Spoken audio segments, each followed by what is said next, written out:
Nous devons aider le continent africain. To live with us, the European dream. Good friend of Taiwan.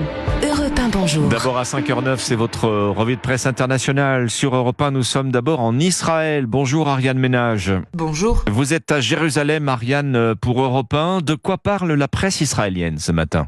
Des manifestations contre Benyamin Netanyahou et son gouvernement. Ce sont les plus importantes depuis le début de la guerre, note le Time of Israel.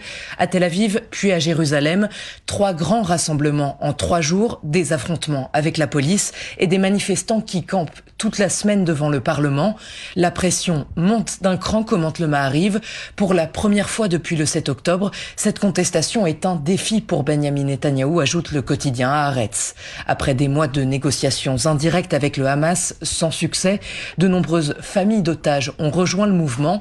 Dans la rue, elles réclament toujours un accord de libération, mais aussi la démission du Premier ministre israélien à la longévité record. On retrouve maintenant aux États-Unis Aviv Fried. Vous êtes à Los Angeles pour Europe 1, à la une de la presse américaine. Ces restaurateurs qui sévissent pour ne plus se faire poser de lapin à table.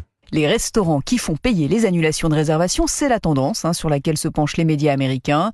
Le New York Times cite l'expérience d'un client qui a annulé un tout petit peu moins de 24 heures avant son dîner et qui a dû payer $200. BuzzFeed explique que si ces pénalités existent, c'est que les restaurateurs peuvent perdre jusqu'à 5% de leurs revenus, soit la totalité de leurs bénéfices, en cas d'annulation tardive. Selon Robb Report, les restaurateurs doivent trouver un équilibre compliqué entre dissuader les annulations et faire fuir les clients, ou alors on aboutit à des cas extrêmes comme le raconte le New York Post.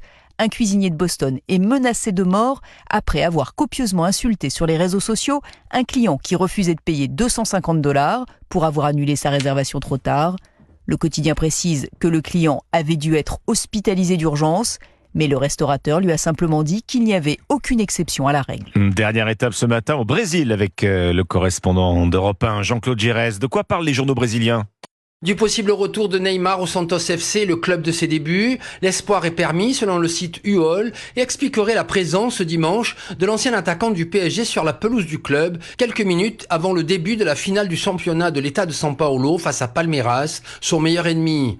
D'après Bolavip, le club saoudien Al Hilal pourrait facilement libérer le Ney. Les dirigeants de Santos, actuellement en 2e division, estiment que le retour du joueur permettrait une remontée rapide dans l'élite, rapporte le site ESPN. Reste un problème à résoudre, titre le quotidien sportif Placard. Bruna Biancardi, la mère de la fille du joueur, est une fervente supportrice du club de Palmeiras. Dimanche, elle a même publié sur ses réseaux sociaux une photo du bébé portant le maillot de son club de cœur. Merci Jean-Claude Giresse, c'était votre revue de presse internationale sur Europe 1. Europe 1, bonjour.